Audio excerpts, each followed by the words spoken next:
In the back alley of a Kyoto temple district, just past the incense smoke and the tourists pretending they aren't lost, you find a wall. The bricks are soot-stained and uneven, pocked with time, and upon them clings a patch of ivy so dense it looks like cloth. The leaves are small and thick, no larger than a thumbprint, and shimmer wet in the afternoon mist. You might walk past it. Most people do. But you, for some reason, stop. And when you stop, so does the city. The sound softens. The air cools. The wind flicks the tips of the ivy like fingers tapping on a shoulder. And somewhere, deep inside, something begins to listen. Now, turn down the lights, turn on the fan, and listen to some soothing music. And let's start our journey tonight. You've probably met ivy before. It's that clingy cousin of the plant world, literally. It clings to brick, bark, stone, and bone. Hedera helix, or English ivy, is the most famous. But don't let the name fool you. It doesn't care for borders. It's the kind of plant that gets everywhere and tells no one it's coming. But tonight's ivy isn't just green. It's older, stranger, less of a plant and more of a participant in old magic. Before ivy was ornamental, it was oracular. Before it decorated garden fences, it gripped the thresholds of shrines, listening to confessions that were never spoken aloud. Have you heard of this hardy plant's habit of growing only where walls are warmest? That isn't just heat, it's story. Ivy is drawn to resonance, to vibration, to places where memory lives. And when it finds it, it doesn't just grow, it memorizes. You walk deeper into the alley. The ivy rustles, even though there's no breeze. The scent here is oddly pleasant, earthy, herbal, like mint mixed with rain-soaked stone. You lean in closer, and the leaves twitch ever so slightly, curling as if recoiling from your breath, then uncurling, then settling again. This is where the story begins, not with castles or witches or herbalists, but with the idea that ivy might be listening. Its leaves, of course, 5-lobed, dark green with silver veins, shiny like beetle wings in moonlight. They're waxy, thick, and slightly curled downward, giving them a sleepy or contemplative appearance. It doesn't grow straight. It wanders, like it's exploring, like it's uncertain. Each tendril uses tiny root-like structures called adventitious roots to anchor itself, and where it finds a crack, it slides in, not to break the wall but to hold it, like ivy's secretly the mortar that keeps the past from falling down. That's not romanticism. In old Japanese lore, the ivy that grows on the outside of a prayer house is said to trap the words whispered inside. Some temples planted it on purpose, not as decoration but as a memory net. You wonder, does it know the name spoken here? Ivy has a trick. It grows in 2 modes, juvenile and adult. The juvenile form, what you see most often, is the climber, the clingy, creeping, always hungry one. But once it reaches enough light, or enough age, it changes. The leaves shift, becoming more rounded and less lobed. And then, for the first time, it flowers. In other words, it knows when to stop climbing and start becoming something else. That's not just survival, that's metamorphosis. And that's how it grows in forgotten shrines and abandoned chapels. It stays a child while in the dark, and only grows up when it finds a place to sing. The Japanese monks knew this. That's why they'd plant ivy in places where no prayer was ever answered, hoping that the ivy would grow up, flower, and offer that silence to the gods in exchange. It's not always about survival. Sometimes, it's about finishing the song. You kneel closer and try to pull a single vine. It won't budge. The entire wall seems to ripple. Ivy doesn't dig deep into the earth, it uses its environment as its root. Each wall is a surrogate, each tree, a crutch. But it doesn't burden what it climbs, it supports it. That's why in the folklore of Germanic tombs, ivy is called Totenhaut, the skin of the dead. Not because it feeds on corpses, but because it protects them, prevents erosion, guards the grave. You might see a tomb overgrown with ivy and think, forgotten. But in this story, it's remembered by the ivy itself. And that's how it thrives, not by digging deeper, but by holding tighter. You think about that, about the people you know who didn't put down roots but still found a way to grow. There's an old belief in some mountain villages of Shikoku that ivy hears crimes. That's why certain houses with questionable pasts have entire walls draped in green. The elders say it's not to cover shame, but to contain it. If a confession is whispered against ivy after sundown, it stays there, forever, locked in the waxy folds of leaf and vein. And in the dead of winter, if you stand very still and press your ear to the vine, the leaves will tremble, and sometimes you'll hear breathing, not wind, not mice, breathing. You know that's probably nonsense. But just in case, you don't press your ear too close. You hear it before you see it. A rustle, a hiss of feathers. A barn owl lands quietly on a branch near the ivy. Not by coincidence. Ivy-covered structures offer owls perfect nesting conditions, shade, shelter, stability. And in return, the owl offers, well, guano, which nourishes the ivy's upper shoots. A strange exchange, but it works. There's even an old superstition in Cornish villages that ivy-covered towers are blessed by night thought, meaning a place where wise creatures dwell. You wonder if the owl hears what the ivy hears, and if so, how it sleeps. There's another partnership too, not biological, psychological. Old herbalists would wear a wreath of ivy around their temples not to honor Bacchus, but to hold thoughts in, to tether memory, they said. The vine constricted the skull just enough to simulate the pressure of concentration, a leafy tourniquet for thought. Also, it looked fabulous. Let's not pretend vanity isn't involved. Even now, modern researchers study whether ivy-covered architecture affects temperature and sound insulation in ways that aid focus. Spoiler, it does. So maybe that shrine wall isn't just listening, it's helping you remember what you came to forget. You pass a low stone fence that's completely buried in ivy. It looks romantic, fairy tale-like, but beneath it, the stones are cracking. That's the problem. Ivy is both beautiful and destructive. In urban environments, it damages mortar, lifts roof tiles, and even splits gravestones.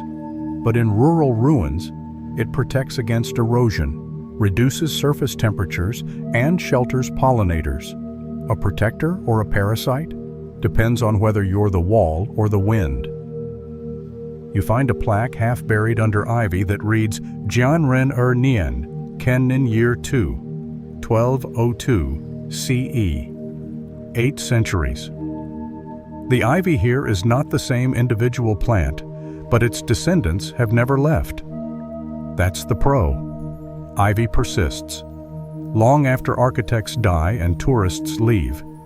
But that's also the con. It doesn't know when to let go, like someone who still rereads old texts, still waits for answers that won't come. Ivy is devoted, even when it shouldn't be. And you start to think maybe the wall isn't the only one being held. You've heard the stories, haven't you? Boil ivy leaves under a full moon. Mix with rosemary and a single drop of your own blood. Drink just before dawn. They say the memories of the person you love most will appear to you in a dream, complete, crisp, unsmudged by time. But beware, dreams of ivy are binding. Once you enter that memory, it might not let you go. Folklore? Sure. But someone in Kyoto's Gion district still sells dried ivy sachets for this very ritual, and they don't sell out for nothing. Before you leave, a monk appears, silent, eyes like still ponds, He hands you a strip of washi paper, a pen, and points to the ivy wall. Write something you cannot say. Then roll the paper and tuck it behind the leaves. You do. As you walk away, the ivy shifts just slightly. The leaf you touched quivers, then settles. You're not sure if you left a message or just planted a part of yourself. Either way, it's out of you now. And the ivy, it remembers. The trail narrows just as the canopy thickens. Shadows cling to your shoulders like old stories, and somewhere beneath your feet, the soil remembers everything. You're not sure how long you've been walking. Minutes? Hours? Ivy doesn't move fast, but it outlasts. And that's more dangerous. Time, after all, is its most loyal disciple. You brush past a cluster of rough stone walls, crumbling and folded into the green grip of ancient Hedera helix. Here, where once there might have been a garden path or a forgotten shrine, now only ivy speaks, and it says, "Wait long enough, and even kings fall." You kneel, not in reverence, but in suspicion. This isn't just growth, it's strategy. Have you ever noticed how ivy never begs for light? It doesn't plead. It insists. With adventitious rootlets, tiny claws, really, it climbs sheer rock and bark, feeding from particles in the air and what little shade-dappled light filters down. This isn't the action of a parasite. Ivy doesn't steal, it invades with manners, like a guest who overstays because you never asked them to leave. But let's be clear, ivy can choke, not with cruelty, but with consistency. It's not uncommon to see it blanket entire trees, silencing their leaves until they forget how to photosynthesize. What's astonishing, though, is that this tactic is optional. Ivy chooses when to smother and when to cooperate. It can spend decades as ground cover, humble, almost shy. Then one wet season later, you glance back and it's halfway up your chimney. There's an intelligence to it, not the kind with neurons and thoughts, but the kind that comes from 50 million years of learning how to wait, how to sense. Ivy uses tactile cues to decide which direction to grow. If it finds a rough, vertical surface, climb. If not, sprawl. But always move. And then there's the magic. You find an old jar nestled in the roots of an oak, half buried, wax seal, greenish glass, faded Latin script, Vitae Hederae, life of the ivy, elixir of the hedge witches.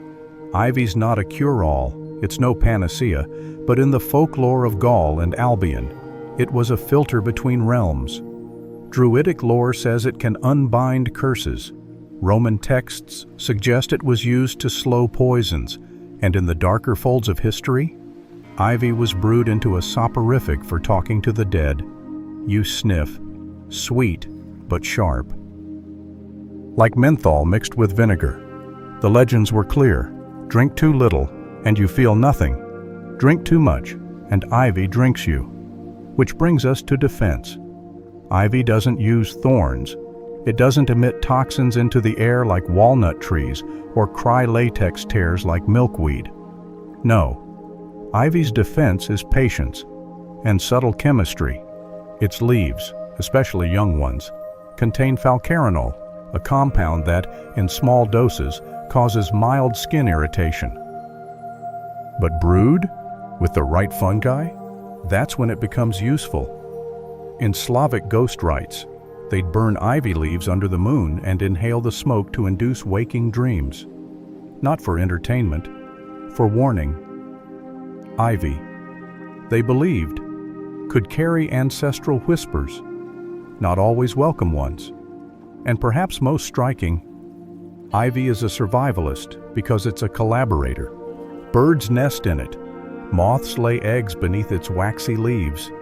Bees adore its late-season flowers when everything else is dead or dormant. And while people curse it for wrecking brickwork, they rarely admit the truth. Ivy saves. In abandoned buildings, it stabilizes walls. In landslides, it prevents erosion. In bombed cities, it cloaks the trauma. You sit now, watching an ant crawl along the vein of a leaf. It pauses at a drop of dew, drinks, and continues. The plant doesn't mind. It's not being generous. It just knows the ant will brush its pollen somewhere later. Ivy doesn't rush. It rewards. And if you listen closely, sometimes, it sings, not in notes, but in sensations. A slight chill as it wraps around your wrist. The flicker of déjà vu when you pass an old school wall. The way ruins smell more like moss and mystery when ivy is near. You know that smell. Like books forgotten in church basements. Like myths waiting to be misread. And here you are, a bit lost, a bit enchanted. Ivy will do that. It doesn't demand attention, it earns it. And it always remembers your visit.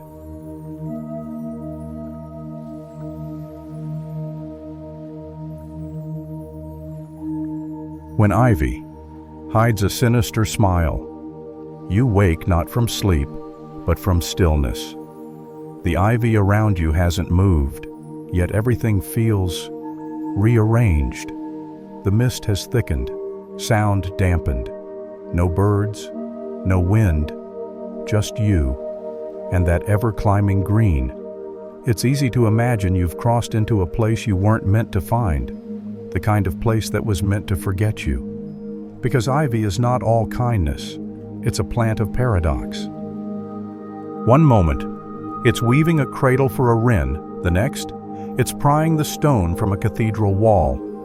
And in folklore, where fact and fear often share the same root, Hedera helix becomes something else entirely, an accomplice to secrets, a witness to crimes, a silent partner in rituals most choose not to name aloud. In medieval Europe, there are whispers, written in ink made of soot and ox bile, that ivy was used in necromantic rites. Not openly, never openly. The witches who worked with ivy didn't wear black or ride brooms. They were midwives, bone cleaners, herbalists who knew when a healing brew could be turned just a shade too bitter. The old grimoires say this: if ivy climbs counterclockwise around the grave, the dead may rise with questions. If it climbs sunwise, they rise with answers. You glance at the tree nearby. The ivy spirals to the left. No questions today. And then there are the toxins, subtle ones.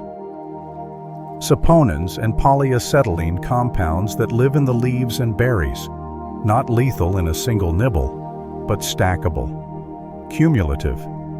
In the wrong hands, they become slow poisons, the kind that don't kill you outright, but soften your memory, unsettle your heart rhythm, loosen your grip on truth. Ivy doesn't need to be fatal, just persuasive.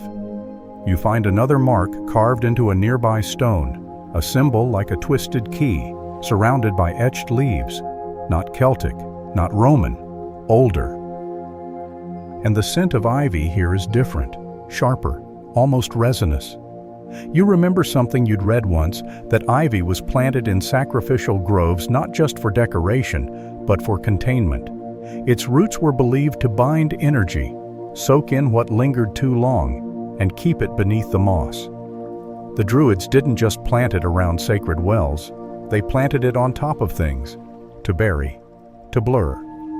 And in other parts of the world, ivy learned other tricks. In Japan, a cousin called Parthenocissus was said to grow only in places touched by grief. If you followed its trail, it would lead you to the last place someone cried out. In pre-Columbian Mesoamerica, vine-like plants with similar properties were used to guide souls between worlds, twined into masks and buried under thresholds to bar evil spirits from re-entering. You touch the ivy again. It feels warmer than it should. Back in Europe, during plagues, some healers would wear ivy amulets. Not because it cured the sickness, but because they believed it confused the spirits who brought it. Ivy's chaotic growth. They thought, tangled the path of death itself. One French folktale tells of a priest who burned ivy to banish a demon from his village. The demon vanished, but so did the priest.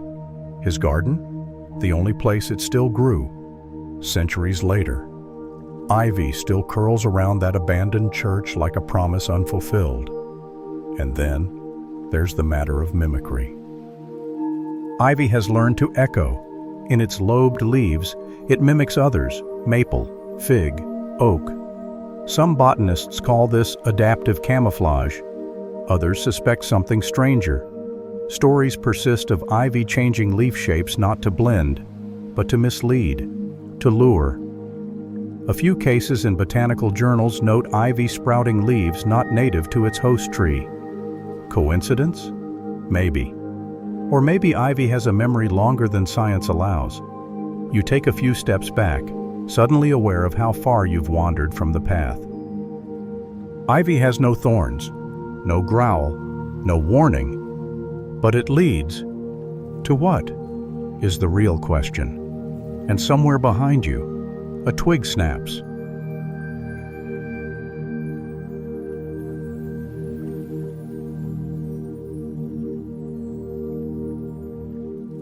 You begin to walk, slowly. The crunch beneath your boots is muffled, like the ground itself is padded with secrets. The ivy is everywhere now, no longer clinging just to tree trunks, but spreading over the earth like a tide that forgot to recede. And in this final stretch, you realize something uncanny. Ivy does not die, not easily, not quietly. Cut it, and it returns. Burn it, and its roots smolder for years. Uproot it, and a single fragment, smaller than a fingernail, can resurrect the whole. Botanists call this vegetative persistence. Others call it something else, possession by nature. You kneel and part the leaves. Beneath the glossy green, the roots run thick and coarse, like cords of muscle. Some wrap around bones, animal, maybe older. Ivy does not mind the dead. It feeds on the spaces they leave behind. This is not a parasite. It is a strategist. Ivy doesn't invade with speed. It waits. It watches. It sends out feelers, tests light, learns the contours of the wall it will later dismantle. Where humans build, ivy scouts. And once it has your architecture memorized, once it knows your weak angles, it begins. Its aerial roots are more like grappling hooks than roots. They don't feed, they cling, they anchor, they study. And then they split stone the way a whisper can split trust, slowly, invisibly, but with absolute certainty. In laboratories, researchers have noted ivy's secret weapon: nanoparticles of calcium carbonate embedded in its root hairs. These particles form a natural adhesive stronger than some industrial glues. Ivy doesn't need permission. It makes its own tools. It builds microscopic armor. It designs siege engines leaf by leaf. And then there's its shade strategy. Ivy climbs to reach the light, but often it spreads horizontally to steal it. In dense forests, it carpets the ground, choking off sunlight to seedlings. It wins not by killing, but by letting others starve. A silent conqueror, no war cry, no bloom of red, just less light, less hope, until it's the only thing that grows. But even in this grim brilliance, there's beauty. Its leaves stay green when snow falls. Its vines offer shelter to hibernating creatures. In spring, when everything else is still groggy from frost, ivy flowers bloom, offering nectar to the bees that dare to wake early. Its berries feed winter birds when all else is gone. Even its poison, if measured, if respected, has been used to ease inflammation, to calm coughs, to soothe a liver taxed by grief. This is not a villain, nor a hero. It is both, a paradox in chlorophyll. You arrive at the edge of the glade.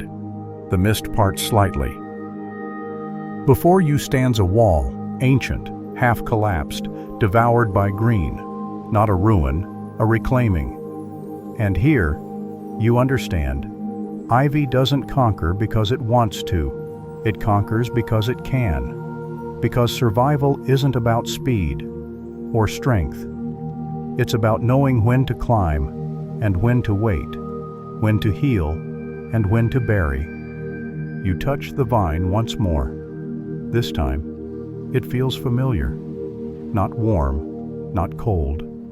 Just there, watching, holding, enduring. And as you walk away, ivy does not follow. It simply grows, waiting for the next story.